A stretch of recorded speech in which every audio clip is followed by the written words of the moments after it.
नाते म्हणजे काय? एक सुंदर उत्तर. समोरच्याच्या मनाची काळजी तुमच्या मनापेक्षा जास्त घेत आहात याची जाणीव म्हणजे नाते.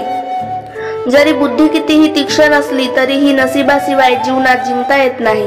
कारण जरी बिरबल हा कितीही बुद्धिमान असला तरी पण तो राजा होऊ शकत नाही. नेहमी लहान लहान चुका सुधारण्याचा प्रयत्न करा, कारण माणसाला ठेच डोंगराने नाही तर लहान दगडानेच लागतो. काही लोक स्वतःच्या मनाने जगत असतात तर काही दुसऱ्यांच्या मनाचा विचार करून जगत असतात, आणि दुःख मात्र त्यांनाच मिळते जे दुसऱ्याच्या मनाचा विचार करून जगत असतात. जर बोलायचे असेल तर वेळ आणि शब्द दोन्ही लागत नाही, फक्त मनापासून इच्छा लागते. जेव्हा तुम्ही यशाच्या शिखरावर पोहोचता तेव्हा लोकांना विसरता, आणि जेव्हा तुम्ही उद्ध्वस्त झालेले असता तेव्हा लोक तुम्हाला विसरतात. असणे नसणे दोन्ही ठीक आहे, परंतु असून नसणे हे खूप वाईट आहे. पाणी धावत असते म्हणून त्याला मार्ग सापडतो, त्याचप्रमाणे जो प्रयत्न करतो त्याला यशाचा मार्ग सापडतो. फक्त गरज भासल्यास वर आठवण काढणाऱ्या माणसावर कधीही रागावू नका, कारण काही माणसे देवाची ही आठवण तेव्हाच काढतात जेव्हा त्यांना कोणताच पर्याय दिसत नसतो. अपमान करणे स्वभावात असू शकते, सन्मान करणे संस्कारात असावे लागते. जेव्हा बाहेर वादळ असते तेव्हा आपण शांत बसावे, आणि जेव्हा बाहेर शांतता असते तेव्हा आपण आपले स्वतःचे वादळ निर्माण करावे. आयुष्यात घडून गेलेल्या वाईट गोष्टींना सारखे मागे वळून न पाहता भविष्यात समोर येणाऱ्या सुंदर गोष्टींना पाहावे. कदाचित याकरिताच परमेश्वराने डोळे शरीरात मागे न देता पुढे दिले आहे. माणूस जेवढा आजाराने थकत नाही त्यापेक्षा जास्त विचाराने थकतो. म्हणून हसत राहा, विचार सोडा, आपण आहात तर जीवन आहे ही संकल्पना मनी बाळगा. चुका स्वीकारल्या की कमी होतात आणि लपवल्या की वाढतात. काही छोट्या छोट्या गोष्टी खूप काही शिकवून जातात, पण वेळ अशी गोष्ट आहे जी काही न बोलता खूप काहीतरी सांगून जाते.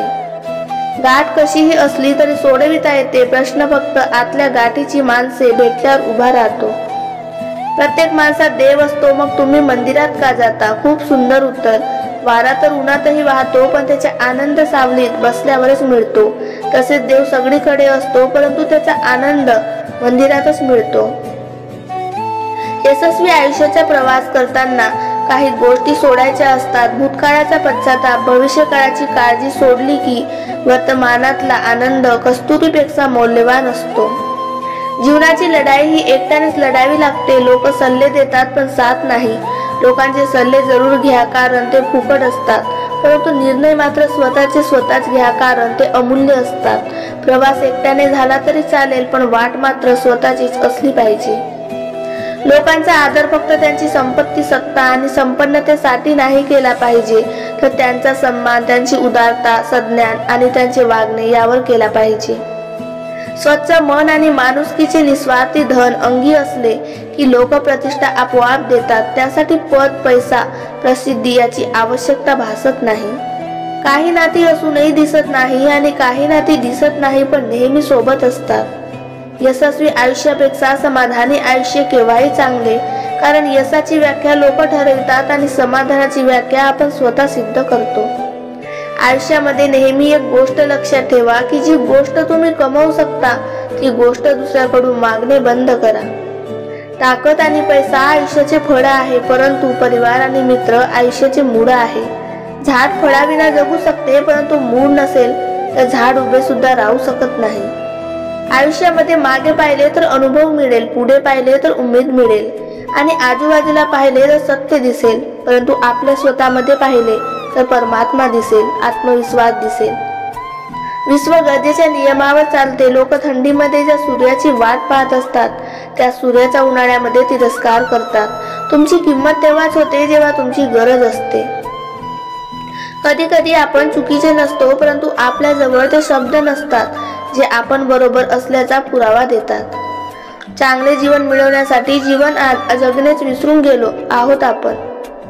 कधीतरी एकट्याने बसून विचार करा आणि चिंता करा की आपण नसल्यावर कोणाला सगळ्यात जास्त फरक पडेल, आणि ज्याला फरक पडत असेल त्यासाठी जगा, बाकी सगळ्यांना त्यांच्या नशिबावर सोडा.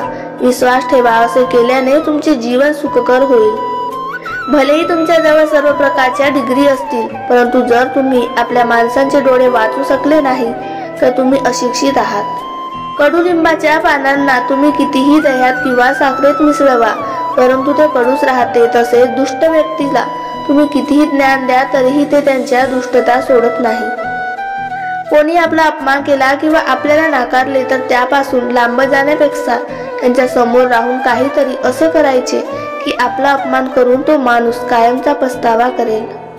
आपल्याला पॉवरफुल बनायचे आहे, यासाठी नाही की आपण कोणावर दबाव टाकू शकू, पण यासाठी की कोणी आपल्यावर दबाव टाकू शकणार नाही। ज्या दिवशी तुमची सही ऑटोग्राफ बनेल त्या दिवशी समजून घ्या तुम्ही एक यशस्वी व्यक्ती झाले आहात।